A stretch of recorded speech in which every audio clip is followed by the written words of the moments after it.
Magandang gabi sa inyong lahat mga kalapatids. Welcome to J-Pal Paranlof TV. At ngayong gabi, Saturday night, meron tayong loadingan ngayon. Lukban, Quezon, ang training natin mga kalapatids. So nag-skip tayo ng isang training nung Thursday, medyo na busy tayo.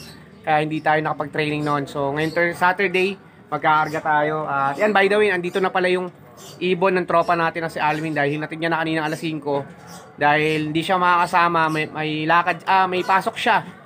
Kaya tayo na lang magdadala ng mga kalapati natin. So, time check natin. Alas 7 sakto na mga kalapatids. So, kunin muna natin yung mga kalapati natin. Eto na mga kalapatids na itibak sa natin mga ibon natin. So, ganun pa rin. 6 pa rin sila. 80 kilometers na nga pala yung training natin ngayon. Kaya, good luck sa mga ibon natin. Let's go.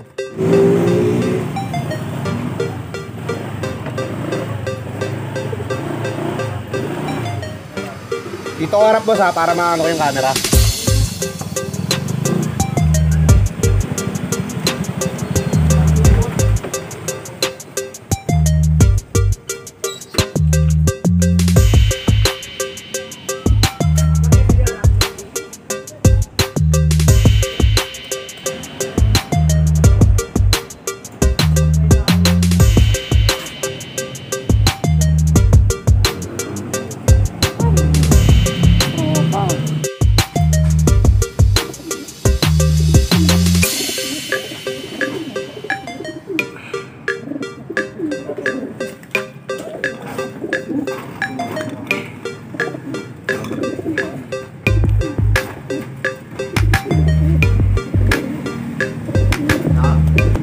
The next day later.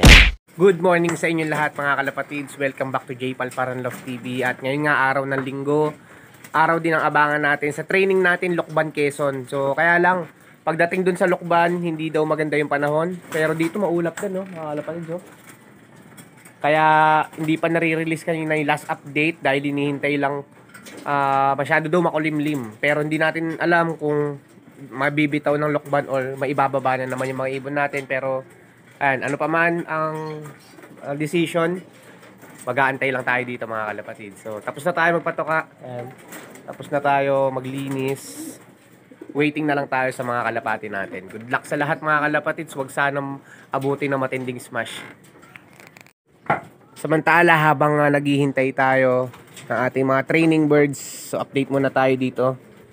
So ayan, ito yung mga ano natin, YB natin na pang NHPC BBC natin. Ayan, malalaki na sila. Ayan sila mga kalapatids. So ayan, ito nga pala, update nga pala dito kay Miss Tisa at dito sa ibon ni Kuya Arma na yun, kuboy oh. Ito na, meron na siya. Meron na silang itlog. May isang itlog na mga kalapatid si Miss Tisa. Yan, pure sa kanila na yan dahil pangalawang itlog na yan. Tinanggal natin yung unang mga itlog nila. Ayos mga kalapatids. Ito yung ibang ibon natin dito. Stock bird natin yung iba. Papamigay na natin. Dadali natin kay Dabbercads. Namimigay si Dabbercads sa December. So ito yung ibang mga ibon natin. Kaya yun lang, habang na tayo maya maya. Kaya lang ito yung weather forecast natin. Yan, medyo maganda na rito. Gumaganda na yung panahon. Banda rito lang ang maulap. Ito nga pala mga kalapatids, kagabi meron tayong biniling honey kay Boss Anthony. Ayan, 350 ml. Ito pure honey. So yan, galing pa daw to sa Palawan niya pa kinukuha. So nasubukan niya na yung kung legit. At syempre marunong naman siya tumingin. So susubukan natin. Ang ganda na ito kasi naubos na yung honey natin. Ito yung gamit natin na honey mga kalapatids. Ito ang ganda rin. Naubos na. Ayan, sinimot ko na nga lang. At isasalin ko siya dito kasi maganda to, may stopper. Ayan, yan. Kung makontrol mo yung dami. Ayan, stopper. Ayan, lilipat natin. Magsasalin tayo. Ayan. Kailangan ng mga ibon natin to mga kalapatids. Kung gusto nyo umorder, message nyo lang. Ito yung Facebook ni Boss Anthony. ang NHPC ni coordinator. So ayan mga kalapatids, meron na palang update dun sa release natin. 7:05 binitaw. Time check natin 7:15 na ng umaga. Ayan, maya maya pa siguro yan. Lucban, Quezon, 80 kilometers na pala yun mga kalapatids. So parang qualifying training natin to sa OLR. Good luck. 2,000 years later.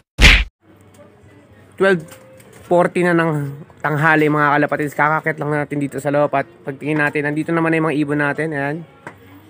Nandito na yung mga kalapati natin mga kalapatids.